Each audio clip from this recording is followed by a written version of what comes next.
quase ninguém sabe que a ESPM é um spin-off da APP. A APP ela serve como incubadora de várias iniciativas do nosso mercado, né? O Prêmio Garra, por exemplo, que vocês estão É falando. o Prêmio Garra. Inclusive era Garra do Galo. Nós mudamos para Troféu Garra. Era Troféu Garra do Galo e aí foi, cara, Garra do Galo, não posso dar um prêmio para Yasue, chama Troféu Garra do Galo. Não inventa com esses nomes dentro da Abuts, não. Os nossos mercados, eles se complementam. Não dá pra gente mais colocar os mercados em silos. Agora eu sou streaming aqui e é só isso. Não é assim que funciona mais. Hoje a gente não tá com somente um, mas estamos com 2 profissionais-chave do mercado de publicidade. 2 executivos sentados em uma cadeira com legado e história de mais de 80 anos. A gente está aqui hoje com Abelhão e Silvio Soledade. Muito obrigado por estarem aqui com a gente aqui hoje.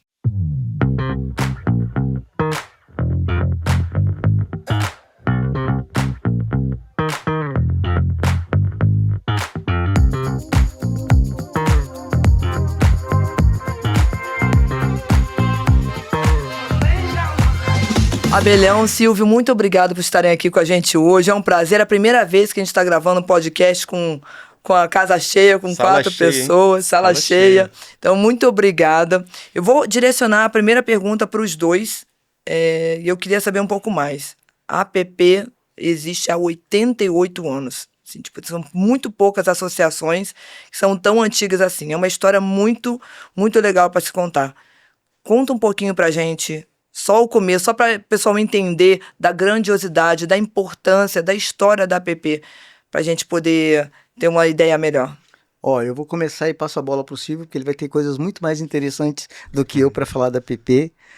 Bom, sou Afonso Abelhão, eu sou hoje atual presidente da APP, a gestão vai até 27, e o meu propósito na APP, além da gente conduzir essa gestão, depois de 88 anos, quando a APP fizer 90 anos, eu passar a presidência para uma mulher. Porque eu acho que já passou do tempo de ter uma mulher liderando a APP. Hoje a gente tem muitas mulheres no conselho, nas vice-presidências, na diretoria, um trabalho muito forte que o Silvio fez, depois ele vai falar, mas aí acho que o próximo passo é esse.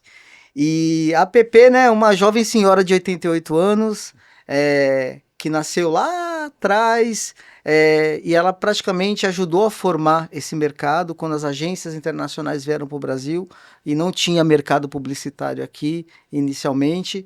Um dos fundadores foi Orígenes Lessa, que foi escritor, era poeta e redator publicitário a partir desse momento da chegada das agências, que é onde o dinheiro entrava mais fácil naquele momento também. E, enfim, eu acho que estar nessa cadeira hoje é uma responsabilidade absurda. A gente tem que honrar todo esse legado que a APP trouxe para a gente, mas a gente olha também muito para o futuro, né? Eu vou falar um pouquinho mais de futuro, acho que o Silvio tem todo mais um entendimento de passado aí, da APP e de futuro também. Eu acho que a APP ela conseguiu ao longo de todos esses anos, planos econômicos e tudo que vocês podem imaginar em 88 anos, se adaptar. Eu acho que essa é a grande vantagem que a APP tem. Ela conseguiu entender cada momento dela e o papel dela em cada momento da história também, da publicidade, da propaganda. O nosso olhar é para o profissional, então a gente ajuda a desenvolver o profissional e o nosso único olhar é, de fato, desenvolver os profissionais. E hoje, com o advento da IA, isso passa a ser mais importante ainda, porque a velocidade que as coisas acontecem, elas são absurdas, numa velocidade supersônica, e a gente tem que dar uma resposta na mesma medida. Eu não vou falar muito mais, porque senão eu falo demais aqui. Silvião, fala um pouquinho da história, porque legal. Você tem muito histórico aí para falar. Só porque eu sou mais velho, ele fala que eu tenho que contar uma história mais antiga. São só 2 meses que ele é mais velho, vou deixar isso claro, tá? Mas primeiro, obrigado, Yasue, Minari, pela essa oportunidade. Acho que a gente está conversando há muito tempo na APP com a Abbott, que são associações que dão o norte para o mercado, e eu acho que, como o Abelhão comentou, a APP ela é um elo de conexão do que acontece com o mercado, com as pessoas que fazem o mercado. né? Na PP, a gente fala que é a Associação de Profissionais de Propaganda, que lida com CPF e não com CNPJs. Então, a gente olha para todo mundo que está no mercado e todo esse dinamismo que tem o ecossistema de comunicação. Então, a gente fala com o pessoal da área técnica, a gente fala com jornalistas, falamos com publicitários, com designers, com o pessoal da área de jurídica, com o pessoal da área de tecnologia. Enfim, a PP ela consegue conectar todas essas pontas, trazendo para o universo da comunicação. A gente nem fala mais propaganda, a gente fala muito mais comunicação, com o Luiz Lara gosta muito de falar que é a indústria da comunicação, Perfeito. porque é uma dinâmica muito diferente de outras indústrias, né? Nós temos vários profissionais trabalhando na linha de frente desse mercado. Então a PP ela tem essa função de conectar. E o principal elo de conexão que nós temos hoje é a capacitação e a educação, porque é onde a gente prepara as pessoas para enfrentar esse mercado que em pouco tempo terão novas lideranças, né? Então o Abelhão fala, pô, mas o antigo pra gente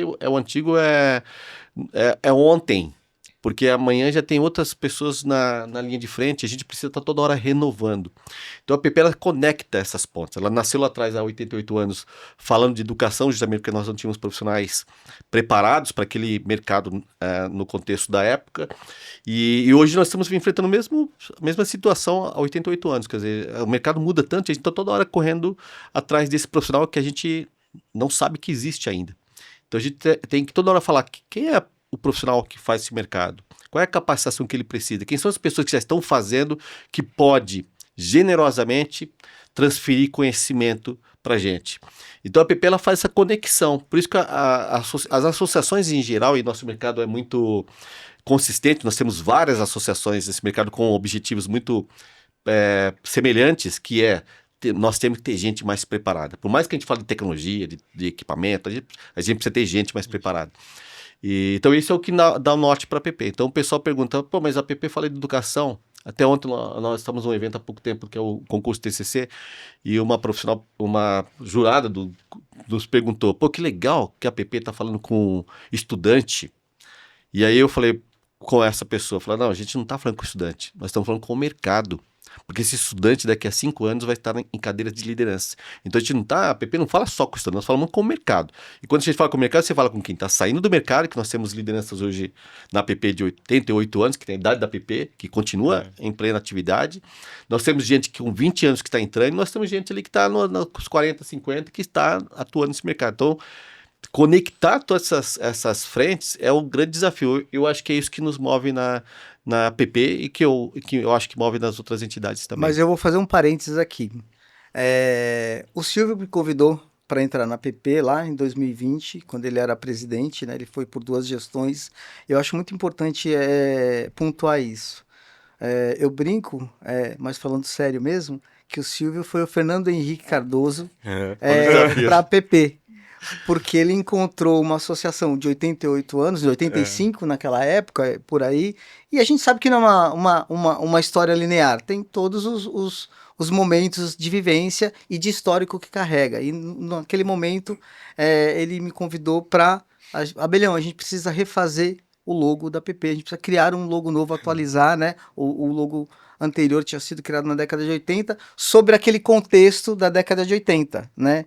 E aí, por que eu falo que ele é o Fernando Henrique? Porque ele encontrou uma hiperinflação de testosterona na associação e ele conseguiu equilibrar tudo isso, né?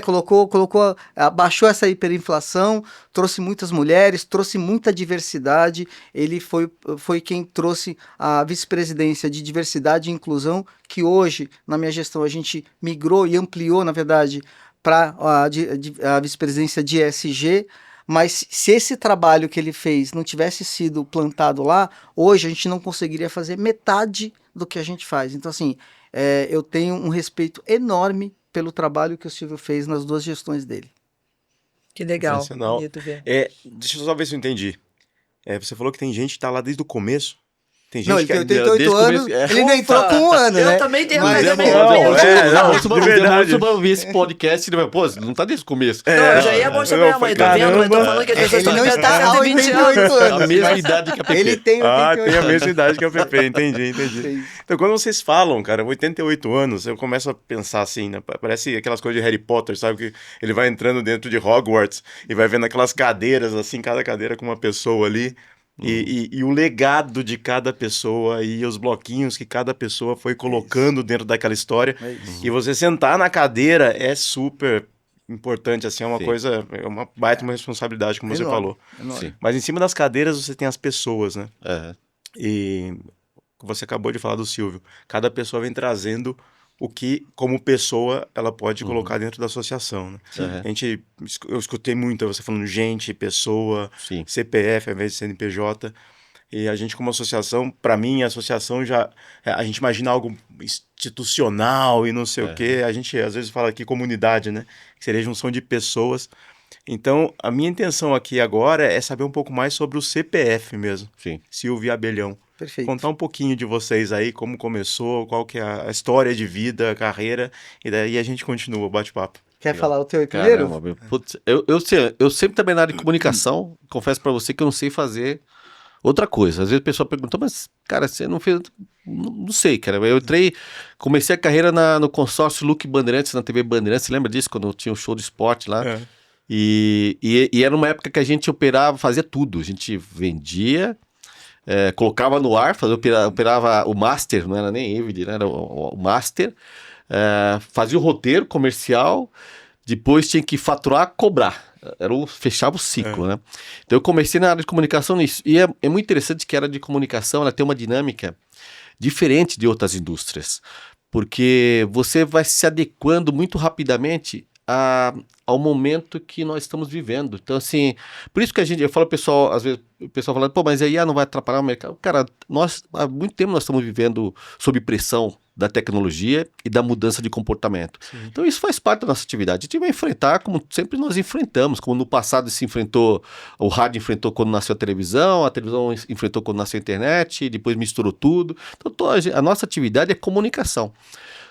Desde a época mais remota, as pessoas, os homens, as mulheres se comunicavam através de pinturas rupestres, já era através da comunicação. Quando você nasce, a primeira coisa que você faz é chorar, já é através da comunicação. Então, essa comunicação move não só a relação humana, mas move a nossa indústria. Então, eu percebi isso na minha atividade e acabei gostando disso. Entrei pela porta dos fundos, que eu falo para o pessoal que a área financeira de gestão é porta dos fundos, da área de comunicação. Quem quer trabalhar na área financeira vai trabalhar em banco e não na área de comunicação. Claro. Mas eu entrei pela porta dos fundos, sempre trabalhei em veículo de comunicação. E é muito engraçado que veículo de comunicação, né, TV, rádio, jornal, você tem um produto para vender. Pelo menos na época quando eu comecei, você tinha um produto para vender. Você tinha minutagem, tinha espaço, tinha coluna, enfim. E quando eu fui trabalhar em agência, em 2002, na Talent, quando eles fizeram um processo de horizontalização, né, com outras agências, fui trabalhar na Laje Magui, eles compraram a Laje Magui, fui trabalhar na Laje Magui, e aí eu encontrei uma dificuldade no nosso setor, que é, o que a gente vende, afinal de contas, numa agência de publicidade, né? Eu perguntava a esse pessoal, o que a gente vende? A gente vende um produto que não cheira, não dá para pegar, não tem cor, e cada cliente é um cliente, cada projeto é um projeto, cada pessoa que está em projeto são pessoas diferentes, uma complexidade, e essa complexidade na nossa atividade é que acaba nos prendendo, porque cara, cada projeto é um projeto, não tem como a gente repetir, cada agência é uma agência, porque são as pessoas que fazem essa agência. Então, eu fico às vezes pasmo com concorrência que leva preço como referência. Eu falei, cara, cada agência é uma agência. Se você quer um produto diferente, são as pessoas que fazem diferente. Ontem a gente estava conversando com um cara aqui, o Piroja. E assim, o cara começou a falar de 30 coisas que ele fazia. Eu falei, cara, mas como você consegue fazer essas 30 coisas? Ele falou, não, eu não faço 30 coisas. Eu faço marketing. É isso que eu faço. E aí você faz um monte de coisa. Você faz um monte de coisa. A nossa atividade é isso, né? Então, assim, e aí eu sempre fui trabalhar em agência, produtora, e de repente em 2012 montei uma consultoria, porque eu não queria mais trabalhar com publicidade e cinema, porque eu achava que, cara, isso é coisa de louco, eu tô muito tentável, você entra às 9 e sai às 11 da noite, e aí quando você gosta do que você faz é pior ainda, porque você não percebe o tempo passar, né? Você reclama, mas reclama gostando, tipo... Gosto, vai fazer o quê? É a nossa atividade. E aí eu falei, não quero mais isso pra minha vida. E aí acabei montando uma consultoria que atende hoje agências e produtoras. Então você não consegui sair desse negócio, porque o negócio te prende. E hoje eu trabalho com um monte de agências, um monte de produtoras, sempre entrando pela porta dos fundos. E a gestão é uma área que, infelizmente, culturalmente o brasileiro não dá muita importância, na nossa atividade maior ainda, porque as pessoas que trabalham em economia criativa, publicidade e cinema, elas focam nas áreas técnicas, né? E que tudo bem, não tem problema, mas a gestão, quando você vira empresário, a gestão é fundamental. Então, culturalmente, a gente não tem essa perspectiva. Então, eu percebi que há um nicho de que eu posso transferir conhecimento, e aí o meu trabalho é isso, é transferir conhecimento, para auxiliar essas pessoas, para que as pessoas possam fazer aquilo que elas mais sabem fazer. A gestão ela não pode tomar mais tempo da tua agência, ou da tua produtora, do que produzir um filme, do que fazer um filme publicitário, do que se encontrar com o cliente, do que conversar com o consumidor. Se a gestão está tomando mais tempo, tem algo errado.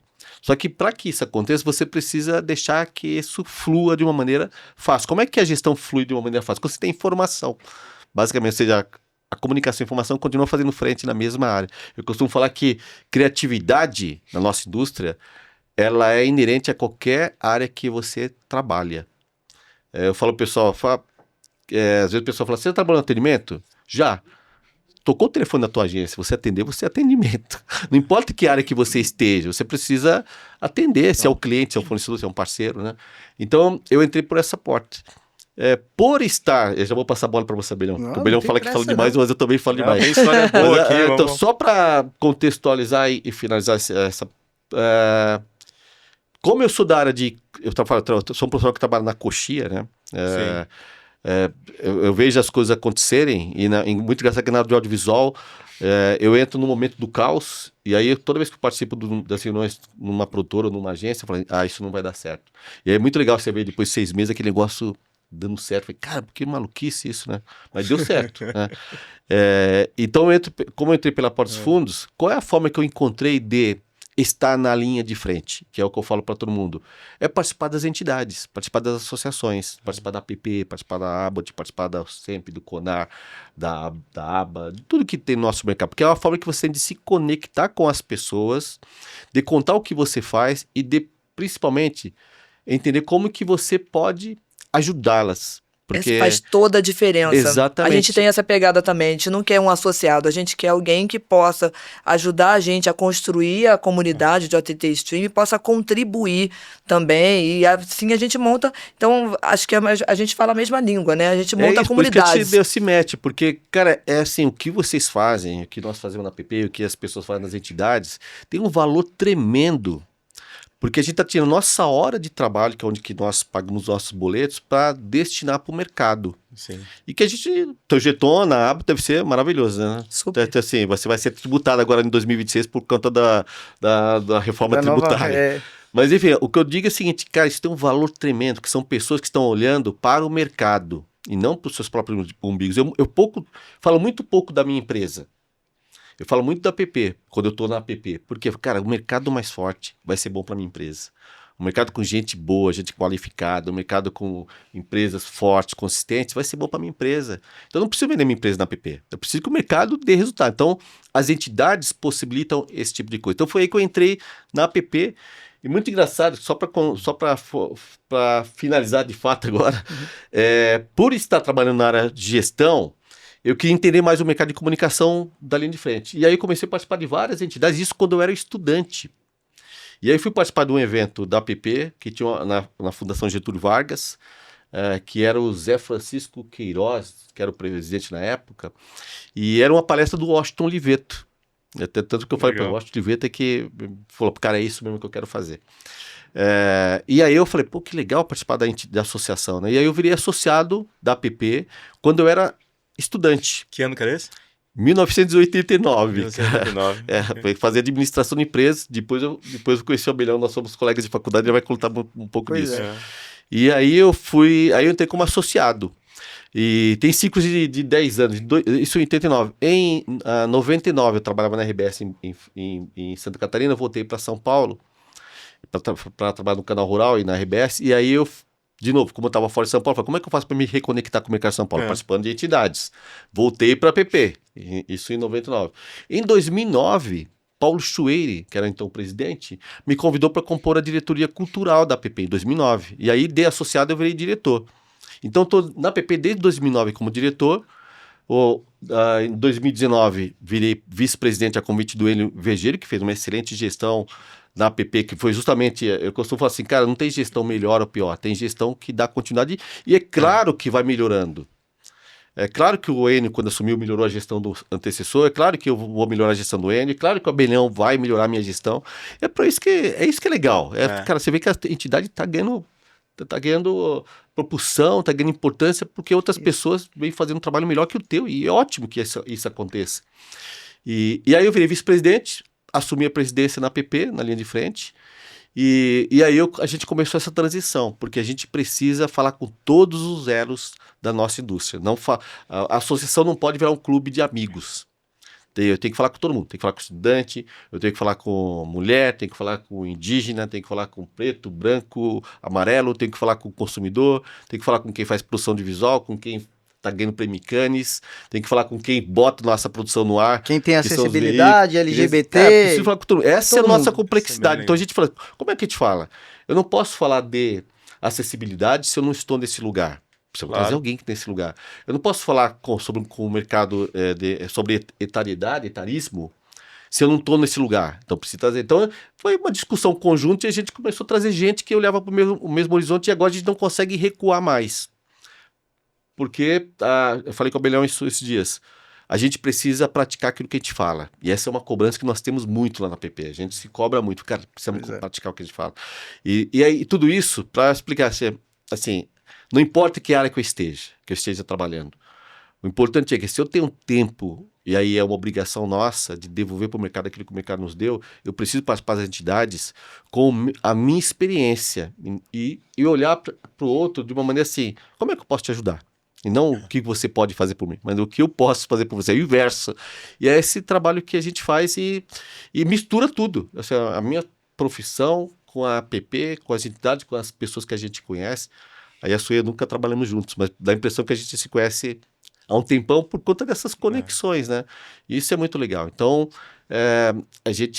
esse foi o ponto de partida e é onde eu estou hoje, é o que nós estamos construindo para o futuro. Cara, eu acho que hoje, quando o pessoal fala de comunidade, falam como se fosse uma coisa, uau, comunidade, agora tudo roda em comunidade. Perfeito. Só que se você olhar lá atrás, né? Eu cresci numa rua que era uma rua fechada. É isso. Uma comunidade. E a galera tava lá, que, pô, minha mãe ia trabalhar, a mulher da frente ajudava. Se faltava farinha, você pegava no vizinho. Sim. A rua de baixo tinha alguém que fazia costura, aí você fazia parceria com a rua de baixo. É isso. Então, assim, cara, é exatamente a mesma coisa. E assim, o pessoal hoje, eu acho que fala tanto de comunidade, porque não tá vivendo comunidade. Exatamente. Hoje o pessoal, cada um vivendo no seu quadradinho bolha, ali, né? Na sua bolha, ninguém ajuda ninguém. E aí eles acham o máximo esse negócio de comunidade. Mas a verdade é essa, cara. A verdade é que é como a gente sempre viveu, agora que a gente parou de fazer isso. Mas e é assim que vocês tocam, assim que a gente toca o negócio também. Eu acho sensacional. E parabéns pelo trabalho que vocês estão fazendo, porque é o que eu falo para o Abelhão. Cara, a gente tem uma agenda muito complicada. A gente tem família, tem trabalho, e a gente abre mão disso. Às vezes, não é nem abrir mão, porque às vezes a família vem junto também, né? Para se dedicar para um trabalho que é pro mercado, né? A Rebeca tá aqui, né? É para se dedicar para o mercado. Né? Para se dedicar para o mercado. Cara, que isso o nosso valor é esse, é o tempo que a gente se dedica. Então, assim, a gente tem que valorizar essas pessoas que fazem isso, que abrem mão das suas questões pessoais, do seu tempo, da sua agenda, para se dedicar para o mercado. Né? Muito bom. Abelhão, bota contigo. Bom, para quem não me conhece, Afonso Abelhão é sobrenome, não é apelido. Um monte de gente acha que é apelido.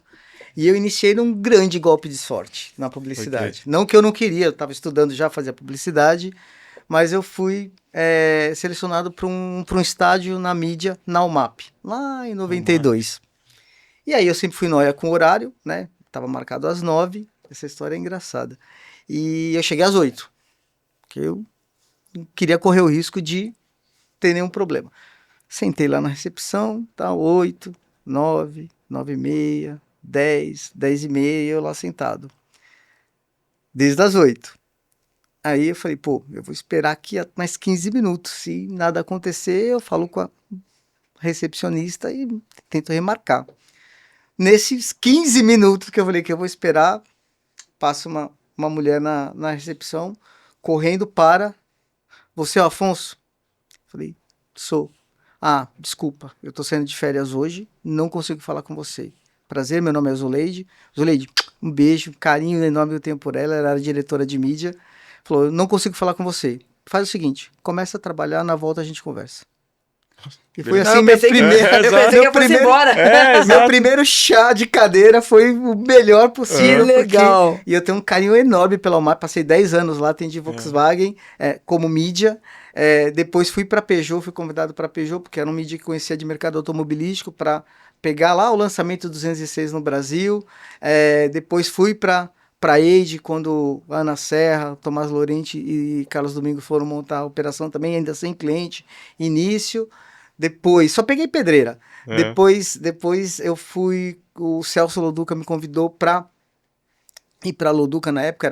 Na época ele tinha separado o grupo Loi, era Loi Loduca, tinha separado o grupo internacional, tinha dado um downgrade na agência e ia retomar. E aí eu fui para a Loduca também, sempre como mídia, mas sempre olhando a operação da agência também, né? Sempre olhando a operação.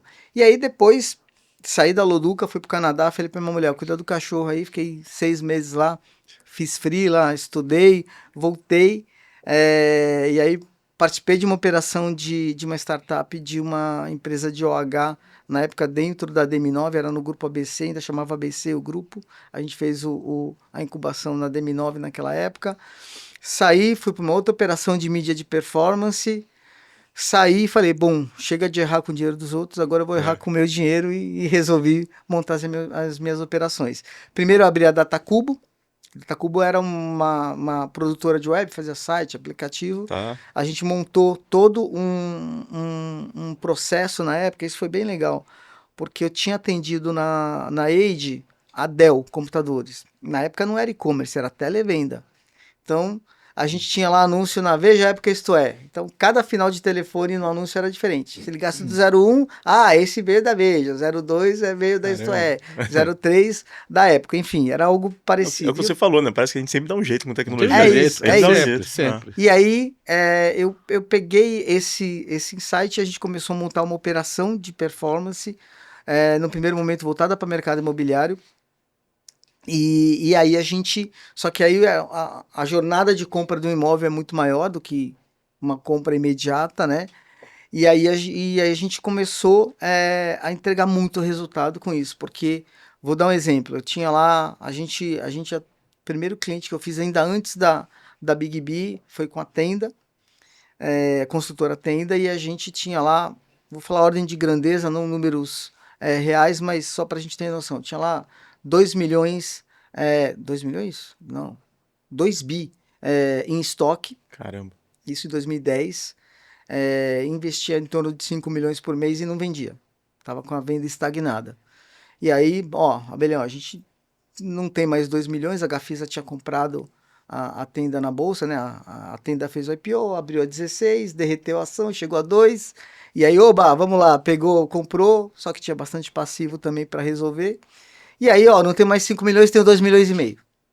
E aí, com 5 já não vendia, com 2 milhões a gente tinha que fazer mágica. E aí a gente implantou esse processo e começou a desenvolver uma ferramenta, de fato, proprietária, offline, para mensurar. A ideia era, vamos mensurar o offline como online nasceu mensurável, né? E aí, um exemplo lá, a gente fazia muita televisão, porque eu tinha Brasil inteiro, então eu não falava de um imóvel, eu falava de oportunidade. Então, a gente, o telefone 03, esse telefone é SBT, o horário 10 horas da noite, é ratinho, porque 80% das ligações acontecem na hora do comercial, da ativação ou do merchandising. Então, eu já sabia. Eu tinha origem de mídia e qual o programa que gerou aquele contato. E como controlava tudo isso? Era sistema? Era Tudo na mão? Tudo sistema. Eu tinha 2 mídias e dois devs para fazer toda essa operação. E aí, de quantos ligavam, quantos agendavam, quantos compareciam, qual era a venda. Porque tinha programa que dava muita ligação, mas não tinha o perfil para comprar, enfim. Uhum. Em cima disso a gente começou, e aí o que eu fazia? A gente, dentro dessa grana também, a gente eu tinha um plano de mídia do mês, e aí eu sabia lá com a minha mídia do dia. Eu lembro que eu tinha que gerar 10 mil ligações por dia. Essa era a minha meta diária. E quantas pessoas? Eram 150 PAs, 3 turnos, lá na Tenda. Eu jogava tudo para lá automaticamente. E aí eu tinha lá, vamos supor, 11 horas da manhã. eu tinha que ter gerado, porque eu já tinha histórico, né? Pela minha mídia, historicamente tinha que ter gerado 3.000 ligações. Pô, tô com 2. Era Tô tipo abaixo. ligação fria assim mesmo? Não, ligação, não, a gente fazia anúncio na TV e o cara pegava e Pegava, ligava. tá. Ó, Vinha quero... anúncio direto. Era mais Era- passivo, né? era- Atendimento passivo, não era tão ativo. Não, era a gente provocava, a gente Entendi. fazia muita mídia em TV Tá. e o cara ligava. E aí, bom, resumo, a mídia que eu tenho vai compensar? Não. Aí eu nunca comprava os 2,5 milhões. Aí eu ligava lá, ó, do dia pro dia, o que que você tem aí que você não vendeu pra ninguém? E comprava lá na Bacia das Almas e batia a meta do dia, assim a gente ia. E algumas coisas interessantes começaram a acontecer, começou a vir muita ligação de Manaus. E a tenda não tinha operação lá. Com esse dado, eu falei, ó, gente, vocês têm uma demanda reprimida enorme lá em Manaus, faz parceria lá e vocês vão vender pra caramba. Então, olha o tipo de coisa que, quando você começa a olhar a estratégia de uma Sim. forma mais, não só a mídia pela mídia GRP, ou alcance, frequência, engajamento, como que isso traz negócio para você. Eu falei, opa, tem um negócio legal aqui. Bom, resumo, em 3 meses, com metade da grana na mídia, a gente vendeu 40% de estoque, De 2 bi. de 2 bi. Caramba. Muita coisa. E aí os caras ficaram malucos, não, peraí. Aí eu falei, opa, tem um negócio bom aqui.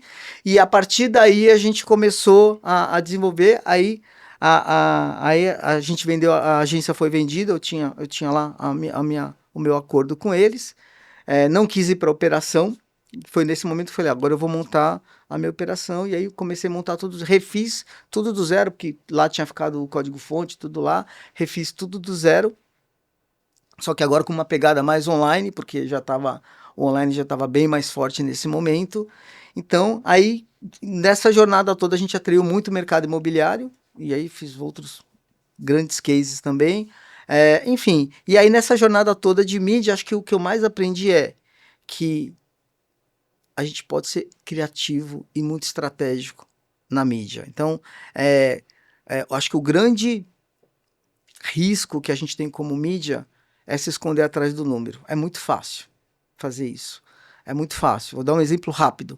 Quando eu estava na Luduca, a gente tinha conquistado a Seara na época, e aí era a Bung tinha vendido para Cargill, alguma coisa assim, e na época da Bung só tinha olhado para exportação. Era uma época, talvez vocês lembrem, que tinha um monte de embalagem em árabe, porque não estava conseguindo exportar, e aí E aí, cara, era nesse trouxe de momento volta aí. pro Aí mercado teve que jogar para o brasileiro. mercado interno, só que ele não tinha PDV, porque ele teve que desenvolver tudo ao mesmo tempo. Resumo, eu fiz todo um estudo, a gente ia fazer um teste no Rio de Janeiro, para fazer o rollout nos outros mercados, e aí mergulhei lá em dados, tal, tudo me levava para a TV aberta, tudo, beleza. Tava tudo certo, tava correto. Só que a hora que eu olhava, ainda não era BRF, né? MBRF hoje, né? E aí os caras tinham 20 vezes mais verba em velocidade cruzeiro do que eu para relançar uma marca. Falei, eu vou falar com a mesma audiência 20 vezes mais baixinho. Não vou nem fazer um boato, quanto mais uma campanha. E aí, na época eu tinha feito uma viagem a Nova York, tinha visto uma ação no metrô que eu achei sensacional.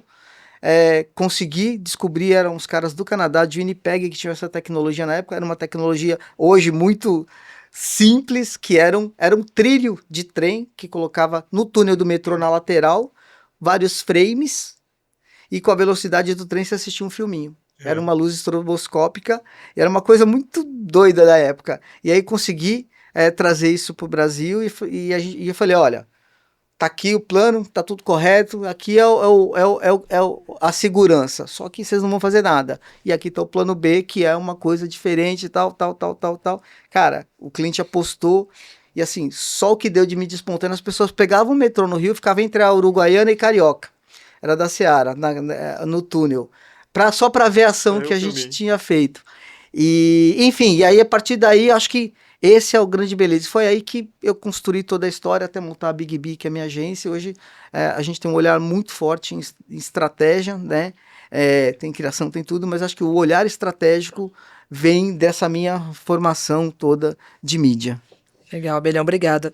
E deixa na verdade, eu queria saber, hoje eu estou trabalhando bem próximo, né, tirando a Abots, na Abots também, mas eu trabalho hoje para uma EdTech, a Adsmóvel, e eu queria entender até, né, qual é a diferença entre um profissional de propaganda em 1937 e um profissional de propaganda hoje, em 2025, 2026? Nossa, teremos que fazer agora uma entrevista com o Origins e Lessa para você responder essa pergunta. Aqui não temos pergunta fácil. Eu posso falar uma coisa que não mudou.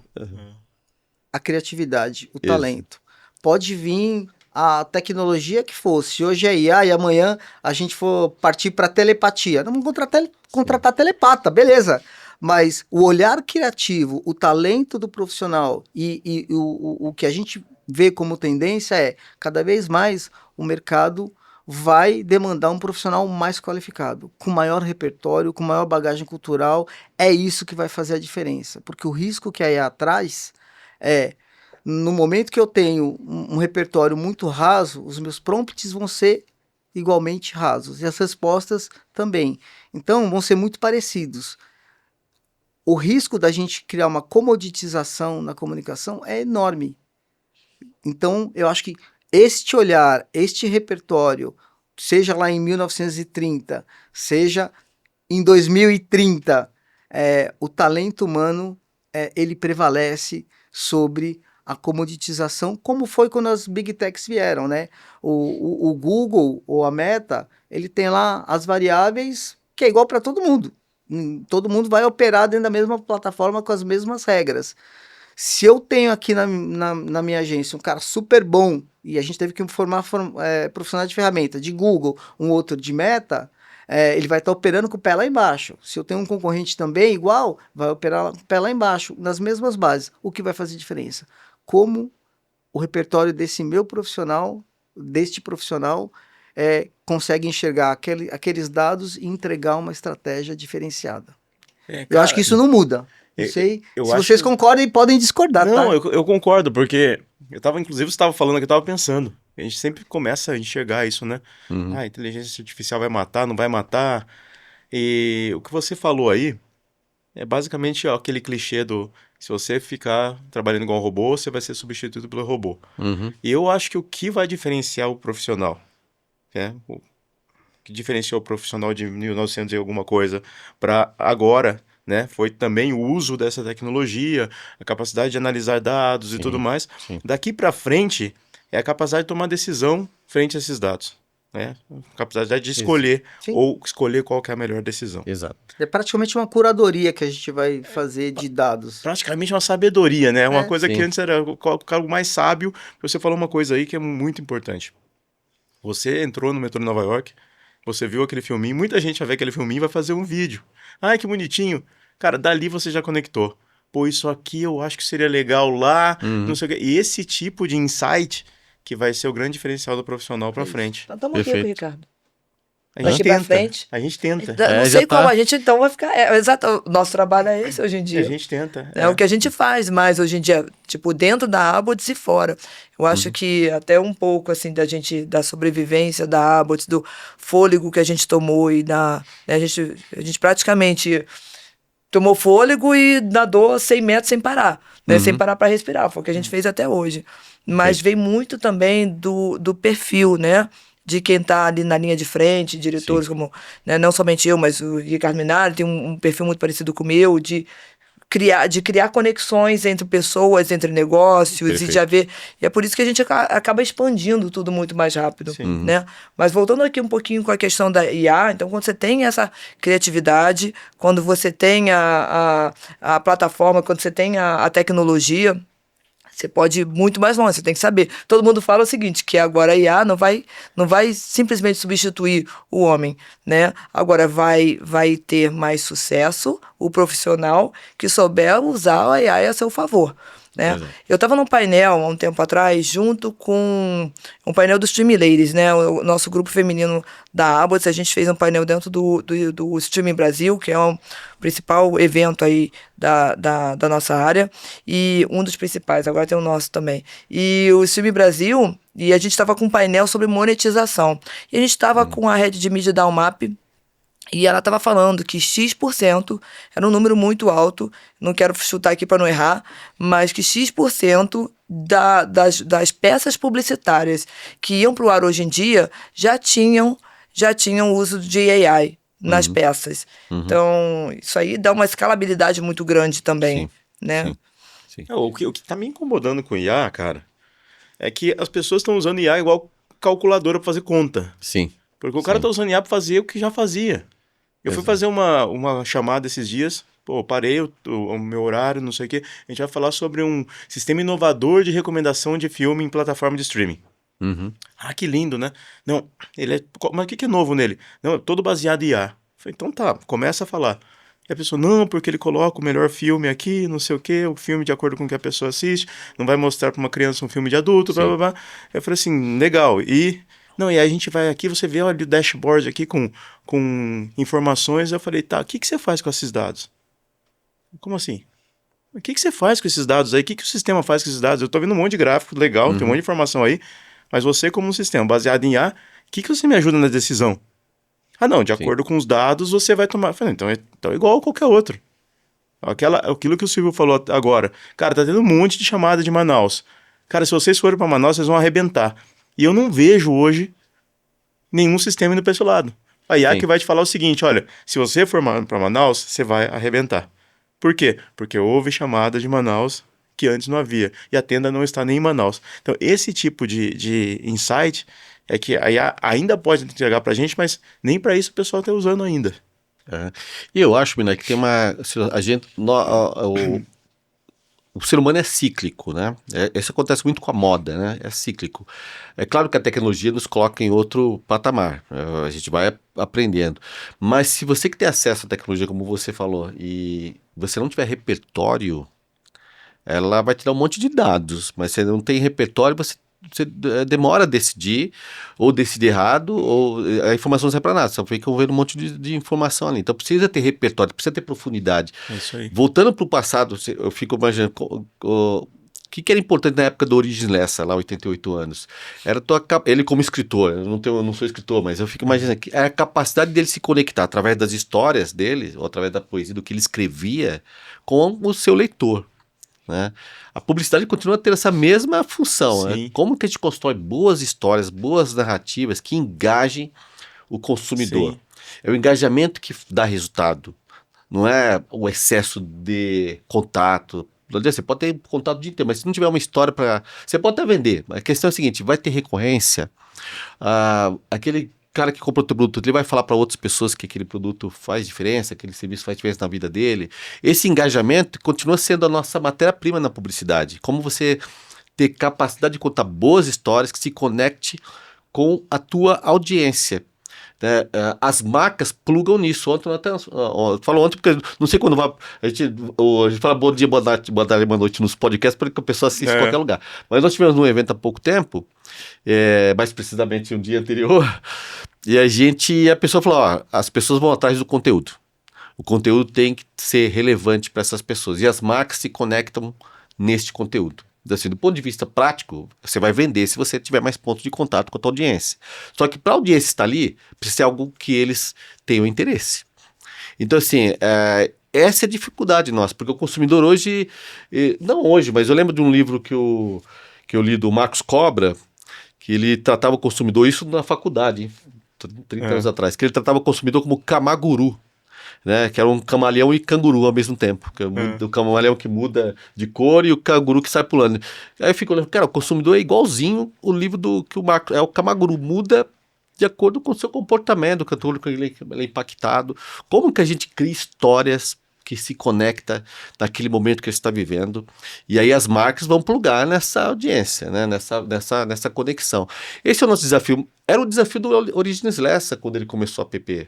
Continua sendo o mesmo. Acho que a gente mudou muito pouco como pessoa assim mesmo, né? Acho que a essência nossa continua mesmo. As ferramentas mudaram, o ecossistema mudou, mas continua mesmo. Cara, eu fui no cinema esses dias, eu fiquei impressionado, assim, porque eu fui levar minha filha pra assistir Zootopia 2.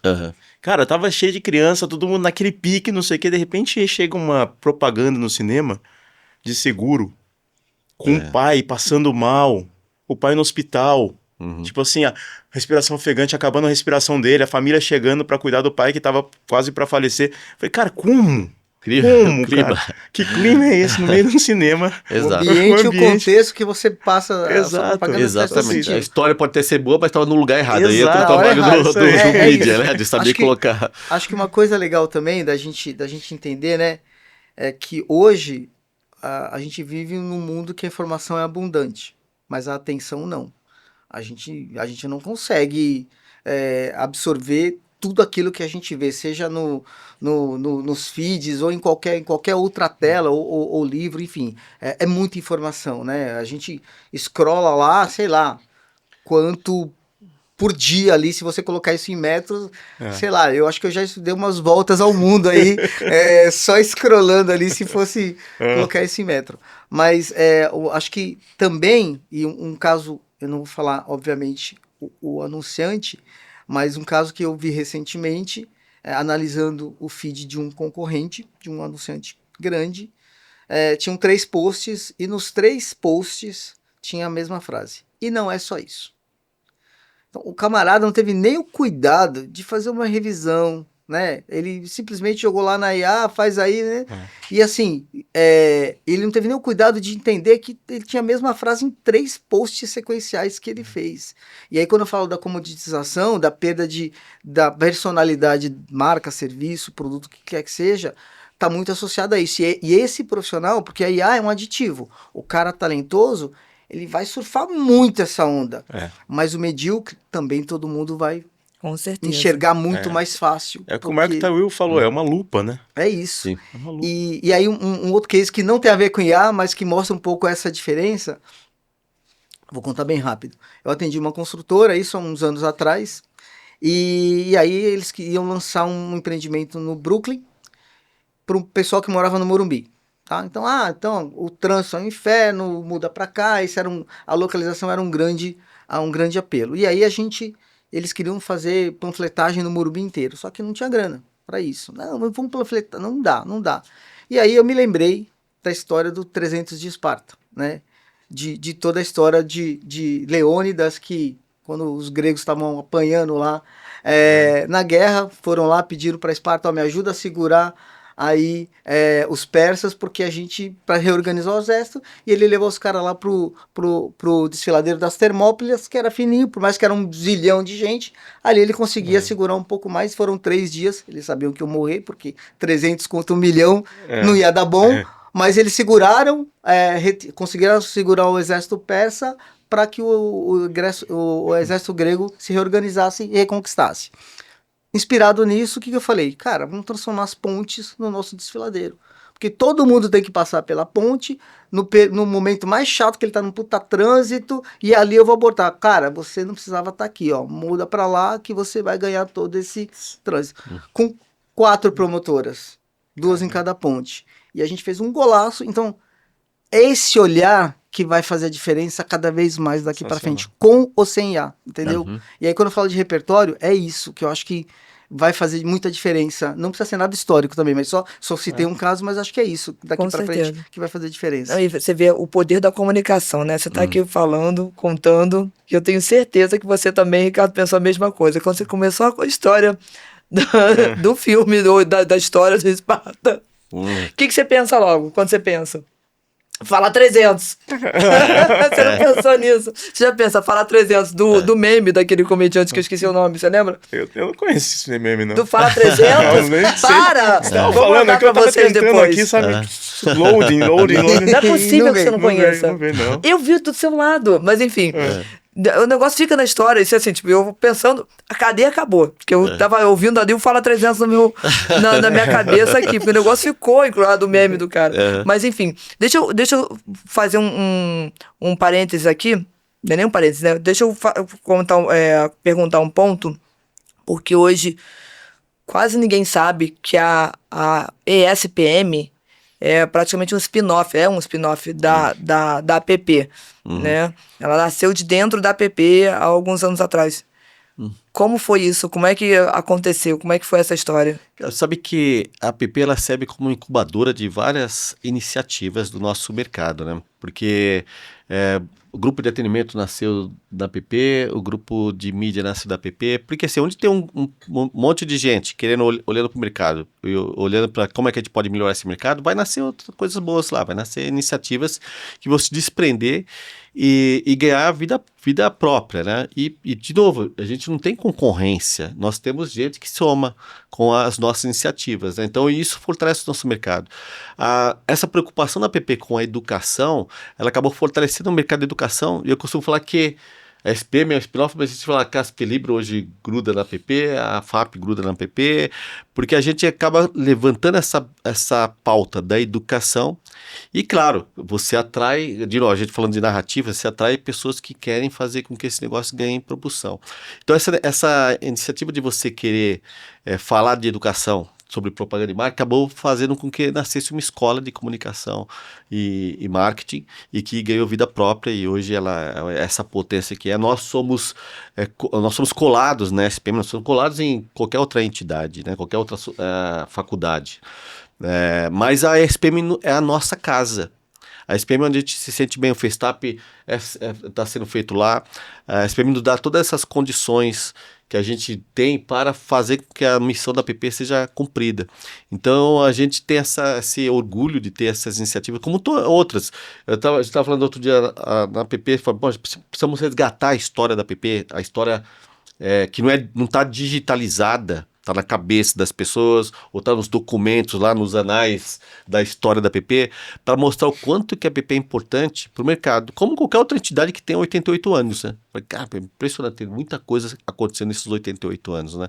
Então a gente tem um monte de coisas para contar, coisas que a gente nem sabe e que possa acontecer, como a questão do Festival Nacional da Propaganda, que teve como curador o Pietro Maria Bardi, lá na década de 50. Que foi feito através da PP. A gente nunca mais teve um Festival Nacional da Propaganda. Tivemos um.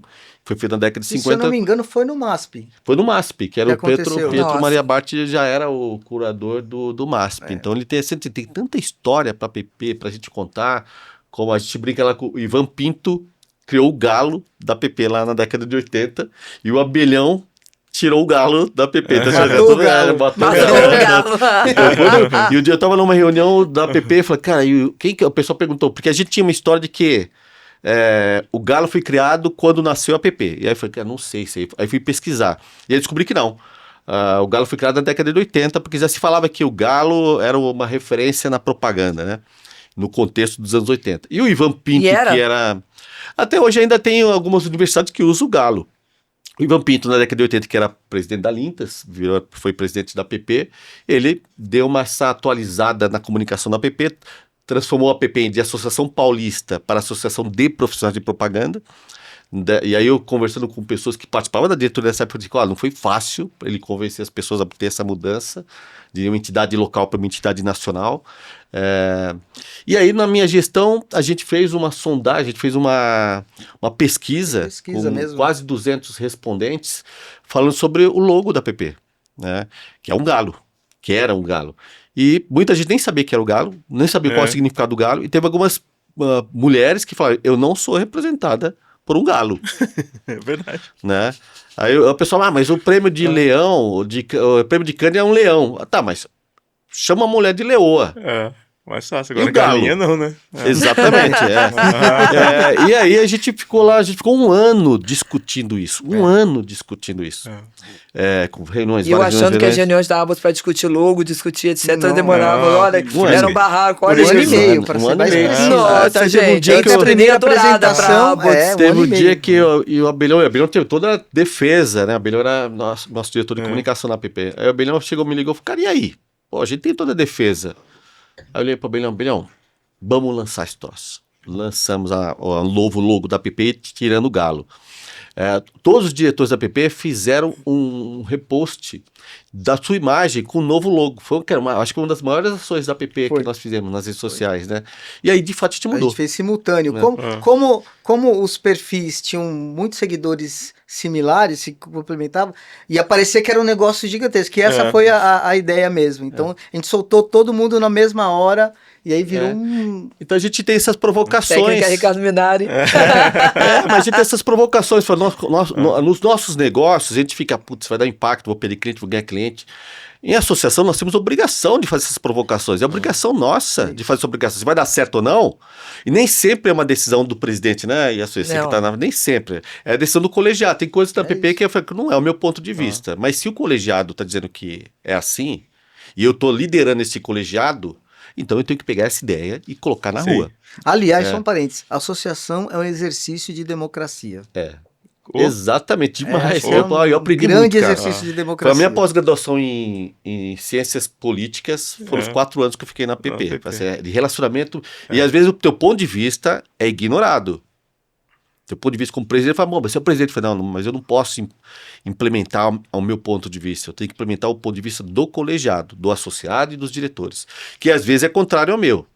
Mas tudo bem, eles escolheram a mim para liderar isso, então eu tenho essa obrigação. O que é? Não vem com não, porque não. Eu só falei, Esse é o desafio, então se você representar Aqui não é assim, não. você Como não é assim, Ricardo? Olha, não é aqui bonito não- falar isso no podcast, não. Não, tá gravado. Tá gravando o representar um podcast. grupo de pessoas. Quero ver mudar a opinião da Yasue. Olha, Mas aí, a pessoa mas tem- aí Bom, mas se ela tem um argumento bom, o que vai então, fazer? mas a aí- pessoa tem que ser muito, muito boa de argumento. Então, Então- mas aí entra o trabalho do presidente, que é você, tipo, Só- discutir argumentação.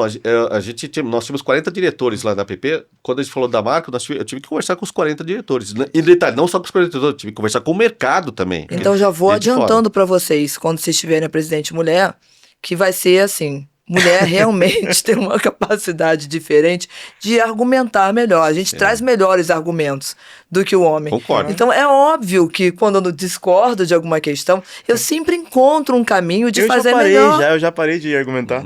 Mas as minhas ideias são Sabe sempre por quê? Vou ótimas. falar uma coisa pra você. Eu argumentei umas 3, 4 vezes. De verdade. Não faz isso, cara. Pra que você vai fazer isso? Não sei o que lá. Cara, no final fica melhor. E aí eu fiquei olhando e falei assim, cara, eu vou parar de reclamar. Porque no final sempre fica melhor. Então, assim, A capacidade de argumentação, sem apoio. dúvida, não é à toa que hoje nós temos mais mulheres na diretoria da PP.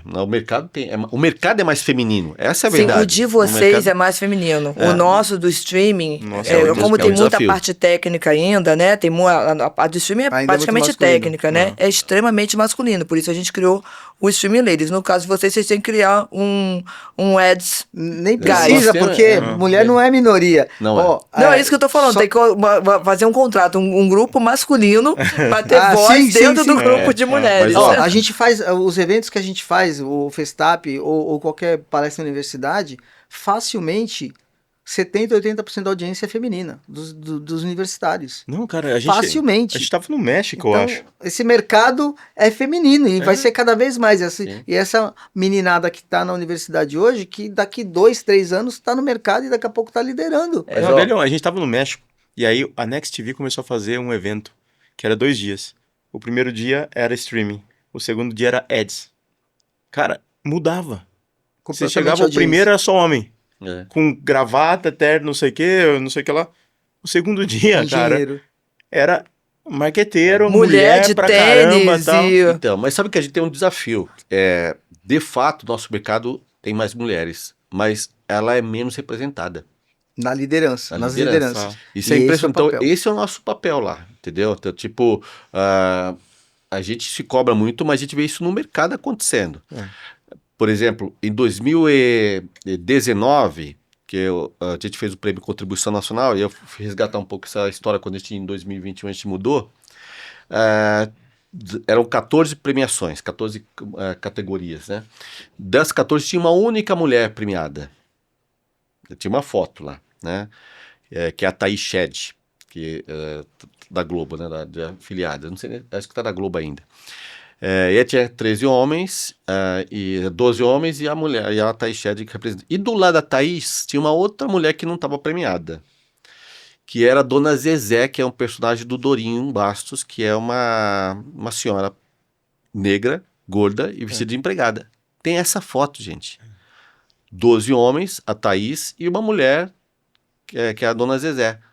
Que era, na época, levaram a Dona Zezé, como era o Dorinha professor Dorinha da publicidade, essa personagem é conhecida das tirinhas dele, e levaram uma atriz vestida de Dona Zezé. 2019, tá, gente? Aí que eu falei, cara, não dá mais para fazer esse prêmio. Aí quando nós fomos fazer o prêmio, que a gente começou a receber as indicações, que a premiação da PP, ela não é votada pelo mercado, são os diretores da PP que indicam nomes, e a gente vota internamente nesses nomes mais indicados. Uma das coisas que a gente fez foi chamar a diretora e falei, gente, seguinte... O Prêmio Garra, por exemplo, que vocês estão o falando. Prêmio Garra. Inclusive, era Garra do Galo. Nós mudamos para Troféu vocês mudaram para Garra. Garra esse ano. Não, em 2000, nessa época, 2020. 20. Troféu Garra. Eu Só fui Garra. desse ano, sensacional, muito bom, muito Era bom Troféu evento. Garra do Galo, e aí foi, cara, Garra do Galo, não posso dar um prêmio pra Iassuê, chama Troféu Garra do Galo.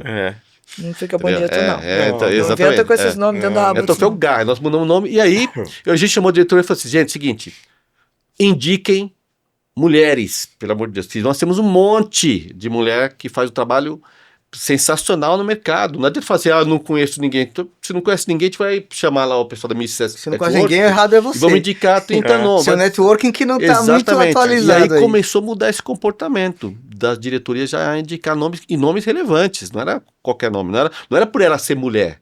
Era porque ela estava fazendo um trabalho que, cara, a gente olhava, não, essa profissional ou esse profissional merece prêmio. É uma mulher, mas merece. Então, a gente não está discutindo ali essa questão de gênero. A questão que discutindo ela merece, ela está ali.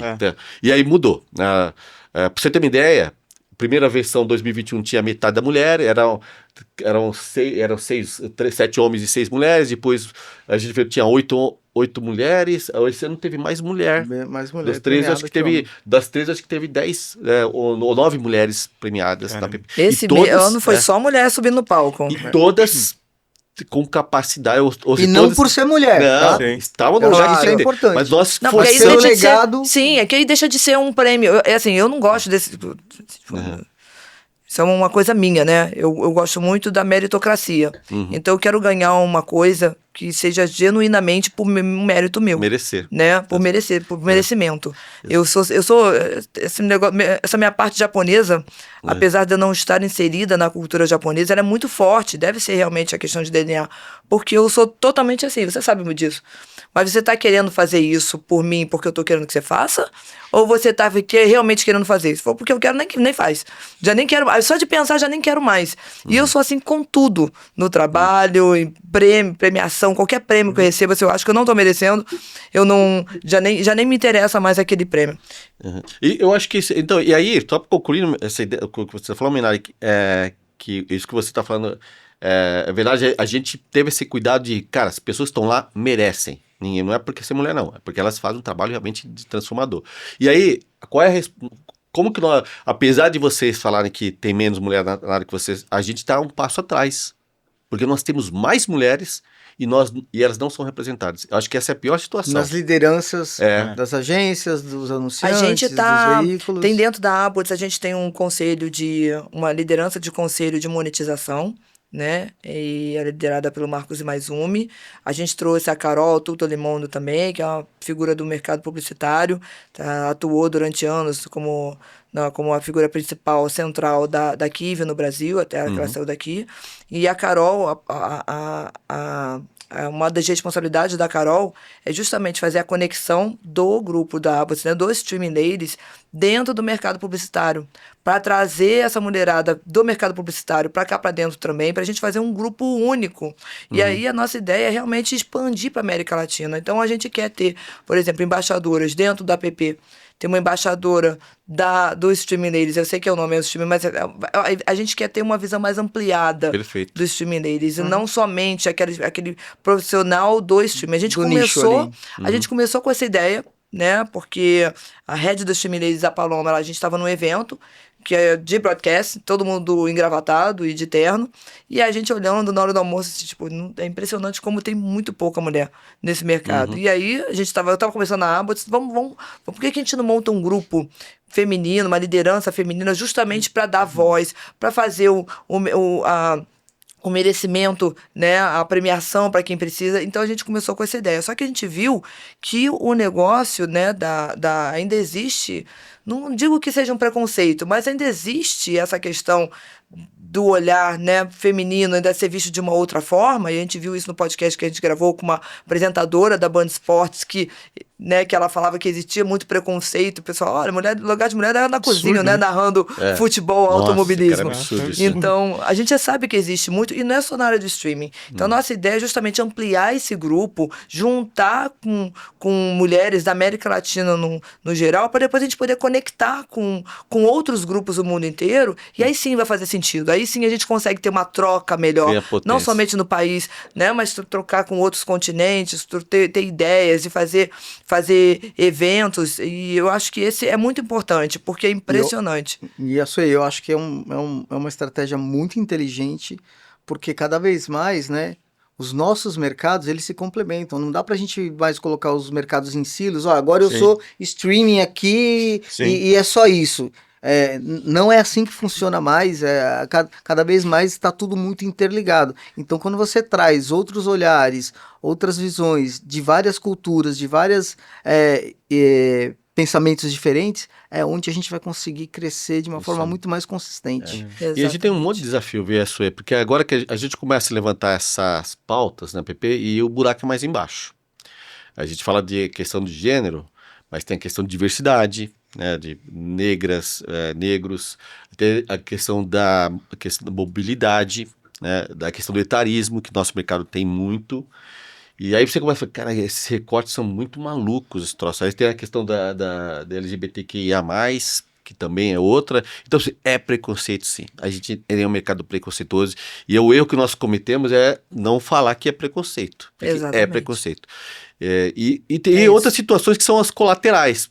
Assédio moral, assédio sexual, que a gente precisa falar no nosso mercado. Cara, nosso mercado é maluco. A gente tinha muito essa questão do assédio moral. Eu trabalhei em agências no passado, que esses caras com que eu trabalhei, que eu não vou citar nomes, mas, cara, hoje eles teriam sérios problemas de assédio moral. Porque o pessoal não... Então, são temas... E que bom que tá mudando, né? Exatamente. Que hoje esse cara vai cada vez tendo menos espaço nesse mercado. Porque a sociedade e essa moçada nova também não aceita mais. Não aceita. Esse tipo de assédio, seja moral ou sexual. E a gente só pode trazer só podemos trazer essas pautas nas entidades, entendeu? Porque na minha empresa eu consigo fazer, eu decido se eu quero trabalhar com mulher, se eu quero contratar mulher, mas no mercado não. E como é que eu faço isso no mercado? Através das entidades. São pautas dolorosas, tá? Infelizmente, a gente está chegando no final, porque eu acho que isso aqui é uma pauta pra gente fazer. A gente teria que fazer. Terminar esse podcast aqui é muito ruim. Vai ter que fazer episódio 2, 3, vai ter que fazer séries Netflix. Partes. Mas, antes de terminar, eu queria ter uma curiosidade. Você foi o presidente da PP anterior ao Abelhão. Então, eu queria saber do Abelhão, qual foi o que você pensou assim quando você assumiu a cadeira? Puta, Silvio me botou uma bucha aqui na mão que eu não sabia. E do Silvio eu quero saber o que você passou para Abelhão de, assim, tipo, olha, o seu problema maior vai ser esse daqui, vai por esse caminho aqui. Qual foi a dica de ouro que você deu para ele? E do Abelhão eu quero... Fala você primeiro da dica de ouro. Você vai fazer isso mesmo. Você vai claro fazer que eu vou fazer, porque a gente gosta aqui de... Assim, autorar, né? A gente gosta da confusão. Eu tenho uma afinidade com o Abelhão que já dura 30 anos. A gente estudou, e é muito engraçado, porque nós estudamos juntos, mas não na mesma sala. Porque eu fui para a área de marketing da Embi Morumbi e ele foi para a área de criação. Então nunca nós não estamos juntos, embora frequentávamos o mesmo bar. Você é mais novo que ele também, né? 3 meses. Ele é mais velho, 3 meses. Mais velho, 3 meses. Mas a gente frequentava o mesmo bar. Só não jogava truco. Mas a gente essa é a minha frustração. Sair da faculdade sem aprender a jogar truco. Eu também sim. E aí, outra coincidência. E a gente sempre manteve contato. Sempre ali, não era nem pelo WhatsApp, era acompanhando mesmo, como é que você tá, da Loduca, a gente sempre manteve essa proximidade de um saber como que tá o outro, só isso. Em 2012, eu comecei a me aventurar empreendendo, e aí eu não sabia o que eu estava fazendo, porque quando você sai para empreender, você não sabe o que você está fazendo, né? Você tipo, o que eu estou fazendo? Como é que eu me vendo? Você sabe que acha, mas não sabe, né? E aí eu pegava meu currículo embaixo de braço e procurava cliente. E aí eu fui encontrar com o professor Madia, que me deu uma dica de ouro, que você falou, que ele falou assim, Silvio, uma coisa é procurar cliente, outra coisa é procurar emprego. O que você está fazendo é procurar emprego. Você bota o currículo atrás, debaixo do braço. Como é que você procura cliente? Esquece teu currículo. Você tem que ter história para contar. Você tem que falar para os seus clientes como é que você pode ajudá-lo. Cara, foi uma dica de ouro que ele me deu e mudei a chave. Eu deixei de ser síndrome do ex-BBB, né? Eu deixei de ser ex-talent, ex não sei o quê, para ser o Silvio empreendedor. Mudei de chave, cara, agora fazer. E aí, fui procurar quem é que estava fazendo alguma coisa parecida com o que eu estava fazendo. Caí de novo na Abelhão. Puta, a Abelhão abriu agência. Vou lá conversar com o Abelhão. Eu não fui lá para trazer o Abelhão como meu cliente, como meu parceiro. Fui lá para conversar, Abelhão, como é que você tá? Quais são as dificuldades que você está entendendo, que estava enfrentando? E ele falou, o que está funcionando, o que não está funcionando. A gente trocou informações, porque a gente que empreende, a gente é muito solitário, a gente precisa conversar com os pares. Aí trocamos o Abelhão, conversando com o Abelhão. Passou algum tempo, o Abelhão me ligou e falou, cara, preciso da tua ajuda. E aí fui lá, então desde então nós estamos trabalhando juntos, né? Foi lá a gente foi ajudar o Abelhão. Então a gente tem essa afinidade de propósito, embora nós pensamos diferentes, tá? Tem muita coisa que a gente pensa diferente e tudo bem, a gente se complementa nisso. Quando eu assumi a PP e tive toda essa dificuldade política, porque, cara, eu sou um cara acostumado para o mercado corporativo, eu vou lá e faço. Até na PP as pessoas tinham dificuldade de trabalhar comigo por conta disso, que eu peço para você fazer, eu falo, Minari, dá para você fazer isso? Se você falar assim, vou fazer amanhã, e aí amanhã você não faz, amanhã é sábado, no domingo eu vou lá, puto, o Minari não fez, tudo bem, eu vou lá e faço. Aí você vai ficar puto comigo, você foi lá e fez. Minari, você falou que ia fazer no sábado, você não fez, eu fui lá e fiz. Eu entendi que você estava sem tempo. Eu falei, não, você tem o teu tempo, mas cara, eu não tenho o teu tempo, eu tô sem tempo, então eu preciso que as coisas aconteçam. E aí, quando eu falei, cara, eu não vou ficar. Na PP a gente pode ter mandatos subsequentes, né? Não tem. Mas eu combinei com a minha diretoria. Falei, gente, eu fico 2 mandatos. Não fico mais, porque eu sou a favor da renovação de ideias. Então eu preciso trazer alguém para a PP que dê continuidade a tudo que. Não é continuidade ao que eu estou fazendo, é continuar o que a PP vem fazendo em 88 anos. Com toda a responsabilidade, que seja respeitado pelo mercado, que tenha um tempo para lidar com isso, que saiba lidar com pessoas, que tenha traquejo político. O Abelhão tem muito mais do que eu. E aí eu conversei com a diretoria, minha diretoria. Alguns foram a favor, outros foram contra, mas tem certas prerrogativas do presidente, né, Suê? Minha prerrogativa é indicar meu vice, meu sucessor. Essa é a prerrogativa minha. Quem decide é o associado, que vai votar. Eu indico, mas eu gostaria que o Abelhão fosse meu sucessor. Mas é a diretoria, é o associado que vai decidir isso, no fundo, né? E aí eu conversei, fiz o trabalho lá, como você indica Você foi o cabo eleitoral do Abelhão. Abelhão. Não foi fácil, tá? Mas o primeiro foi convencer o Abelhão. Foi convencer o Abelhão comigo a aconteceu isso participar. também, hein? A minha maior dificuldade foi convencer o Abelhão. Eu falei, cara, e aí aí chegou uma hora e falei assim, Abelhão, é o seguinte, você gosta da PP? Gosto. Não tem ninguém na PP além de você para tocar. Então se você falar que não vai tocar, a gente vai ter problema. Porque eu não vou ficar mais. Aí o Abelhão falou, cara... Bem tranquilamente ele falou você isso. Viu, tranquilo, mas né? só se você tiver Sem comigo, pressão, não. sem Eu pressão. tô junto. Argumentação. E aí a dica de ouro que eu falei... Não é uma dica de ouro, mas eu nem sei se eu falei isso, mas eu falei assim, Abelhão, dá o teu tom. O que você acredita, o que você acha, e a gente vai estar na tua retaguarda te dando suporte. E foi exatamente isso que eu fiz. Eu me afastei da diretora, porque a gente tem essa síndrome do ex-presidente. Não, eu me afastei mesmo, e eu sou quase, dou opinião para o Abelhão quando o Abelhão me pede opinião, ou quando eu acho que, cara, Abelhão, quando eu fiz deu errado. Então eu tô te alertando. Que quando eu fiz de errado. Agora, se você quiser insistir também, mas é só para te alertar mesmo, não é para interferir na decisão dele. Então, eu me afastei porque eu acho que nós temos que ter esse saber quando o outro dá continuidade. E é mérito meu se o Abelhão fizer uma boa gestão. É mérito meu. Porque também vai ser mérito meu se o Abelhão fizer merda. Entendeu? Então, assim, a responsável é minha se o Abelhão fizer merda, porque foi eu que defendi o Abelhão. Então, assim, eu tô muito confortável, cara, é um desafio, porque quando eu assumi a PP, eu falei, cara, puta desafio, cara. Origens Lessa, Ivan Pinto, Enio Vergeiro, o Zé Francisco, um monte de gente, cara, que é referência do nosso mercado, teve na minha cadeira. E eu não sou esse cara. Eu sou um cara de gestão, de coxia, não sou esse cara. Então, assim, vou fazer uma boa gestão do ponto de vista de responsabilidade. Não porque eu sou esse cara, é porque o mercado é esse cara, é o tal do mercado que nos dita a regra. E o meu outro mérito, além de ficar 4 anos na PP, que eu falo que foi mérito meu, mas na verdade foi mérito de saber ter uma diretoria que não me ajudou. Então, assim, o mérito teu é saber escolher bem os teus pares. Isso é mérito pra caramba. Eu tive esse foi o meu sucesso. Eu soube escolher gente que realmente veio comigo. Agora, eu preciso passar para um cara que vai dar continuidade com competência e, de novo, fazer melhor do que eu fiz. Cara, ele não precisa fazer melhor do que eu fiz. Só que eu vou ajudar ele a fazer melhor do que eu fiz. E aí é mérito meu. Eu vou falar a todo mundo, cara, o Abelhão tá lá. O Abelhão fez uma puta gestão. Sabe por que ele fez uma puta gestão? Porque eu indiquei o Abelhão. Então, esse é mérito meu também. Então, estou super confortável com isso. Então, eu tenho certeza. Já falei isso pra ele. Cara, acertei pra caramba em ter indicado o Abelhão. Assim, foi um puta. Tô muito satisfeito com o resultado que a gente tá Com tendo na PP. certeza, sensacional. Abelhão, por favor, não sei se... agora fala de verdade. Isso agora frita o... É isso, Frita agora isso. agora frita. Não use o que ele depois falou. Depois ele ter falado muito bem de você, que ela quer que você Exatamente. frite Ele ele, falou né? demais aí. Acho que ele tava com medo de você falar alguma Tava. coisa, Não, hein? não, não. Me protegi. É bem tranquilo.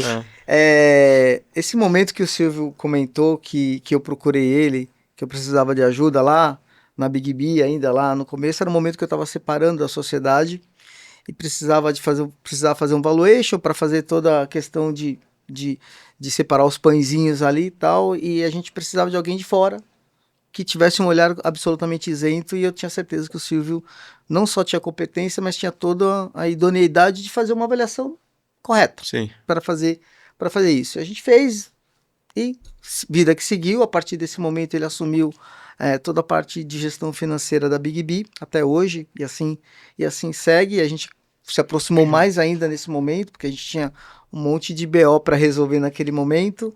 Eu tinha tomado um tombo muito grande de uma construtora que entrou em recuperação judicial, tombo muito grande mesmo. Então o desafio não era fácil, e eu sabia que eu precisava de alguém com competência de gestão financeira para fazer as coisas acontecerem. E aí eu aprendi com o Silvio uma coisa muito importante. Uma boa gestão financeira salva o ano. Pode salvar o ano. Mas o que vai salvar a empresa é o teu olhar crítico de criatividade e inovação. E ele tem esses dois olhares. Ele não é só um gestor financeiro. Tanto que ele usa até a criatividade no slogan da empresa dele. E ele entrega isso. Então, primeiro que eu já tenho uma relação com ele. Se a relação já era boa, ficou quase umbilical aí nesse momento, e a gente segue junto. Quando ele me chamou para PP, eu não vou falar um palavrão aqui como eu falei no momento, mas eu falei, nem ferrando. Você tá maluco, meu. Tô aqui já tô correndo com um monte de coisa da agência. Você quer que eu me enfie na PP como presidente? Eu não vou ter nem tempo para conseguir me dedicar a isso. E acho que foram uns 3 meses de conversa, desde o primeiro café que a gente tomou. Ele muito espertamente foi lá, chamou os aliados para me falar também, vir buzinar no meu ouvido. Abelhão, acho que é legal, tal, enfim. E chegou um dado momento, eu falei, tá bom, beleza, eu topo. E eu coloquei uma única condição naquele almoço, eu lembro direitinho. Tinham mais pessoas, não estava só a gente, um grupo um pouco maior. Falei, eu só aceito se eu passar o bastão por uma mulher. Já que a prerrogativa de indicar o sucessor é do presidente, eu vou fazer valer essa minha prerrogativa para conduzir. E como eu peguei a PP, isso é importante, que essa foi uma pergunta que você fez bem direta. Eu peguei uma PP mudando muito o olhar, né? Ela vinha de um histórico de década de 80, como eu brinquei agora há pouco, né, com hiperinflação de testosterona, e o Silvio teve um trabalho muito grande, eu acompanhei como diretor, de fazer toda essa revolução na PP, de trazer uma diretoria de diversidade, uma vice-presidência de diversidade e inclusão, de trazer esse olhar mais plural. Tanto que ele trouxe a chancela de APP plural desde lá de 2020, quando ele assumiu, e isso não é só discurso, é verdade. E aí ele trouxe diretoria feminina, vice-presidência feminina. Na minha gestão eu consegui, pela primeira vez, depois de 88 anos, trazer para o conselho, hoje são 6 homens e 6 mulheres no conselho da APP. Então eu peguei um legado, eu peguei um caminho já muito mais capinado ali. Ele pegou mato alto, eu peguei um caminho muito mais organizado. Então eu tenho a obrigação de, a partir daí, entregar muito mais, porque eu sei o duro que ele teve ali para carpir ali o mato alto e conseguir fazer mudanças numa associação de 88 anos. Vocês talvez não tenham noção do que é do trabalho que foi fazer essa mudança cultural, de hábito, de visão, de preconceito, de tudo isso. Não foi fácil, foi bem duro, eu acompanhei de perto isso, mas quando eu olho hoje, acho que foi a melhor decisão que eu tomei para realmente, talvez, mostrar para ele o quanto isso impactou em mim, ver o trabalho que ele fez, né? E principalmente de não deixar isso se perder caso tivesse uma ruptura de novo na associação. Então acho que é isso, não tem muito mais para falar. Eu acho que claro, a gente não pensa igual, claro que na PP, como toda família, a gente briga, a gente discute, a gente conversa, mas eu acho que a gente tem hoje, a base do pensamento hoje, em toda a diretoria da PP, é muito parecida. Então isso ajuda, porque os valores, o que a gente pensa, como a gente pensa o mercado, e a gente não está fazendo isso porque a gente é bonzinho, a gente está fazendo isso porque a gente quer que a PP tenha mais 88 anos. E se eu não acompanhar a evolução do mercado, se a gente não fizer isso, a gente vai ficar para trás, a gente vai virar um clube do bolinha, e que a gente vai ficar se massageando o ego e completamente descolado do mercado. É por isso que hoje a gente tem uma Globo, é por isso que hoje a gente tem uma Unilever patrocinando, apoiando a gente, é por isso que a gente tem Record, SBT, a gente tem um monte de apoiadores que entendem o valor de todo esse trabalho da PP, e a gente tem ganhado muito relevância, mas a pedra fundamental foi o trabalho que o Silvio fez na gestão dele.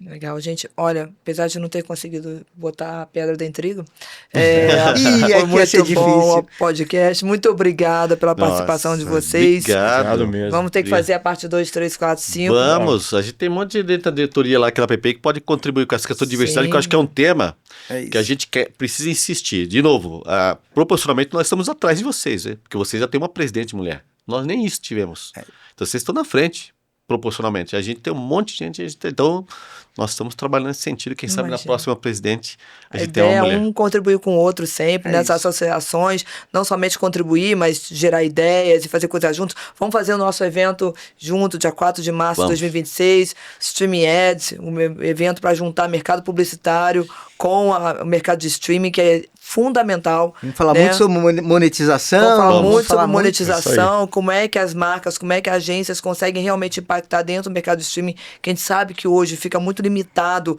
né, a alguns players, e o mercado ficou muito injusto, digamos assim, né? Então, eu acho que até por falta de conhecimento, esse evento está vindo justamente para fazer com que as duas partes conheçam melhor o ecossistema, suas possibilidades, todo o ad stack, que a gente sabe bem, né? A estrutura de um streaming, né? De colocar, né? Desde a produção até fazer realmente colocar os dados, a leitura, né? De colocar uma peça publicitária dentro do streaming é totalmente diferente da cadeia do broadcast. Então, realmente, isso é o que a gente quer. Muito obrigada, e a gente vai se falando. Obrigado, gente. Eu que agradeço a Minari e a Sue, adorei o Albert Winecast. E vamos que vamos. Vamos lá. Também gostei. Obrigado. Obrigado. Obrigado, gente.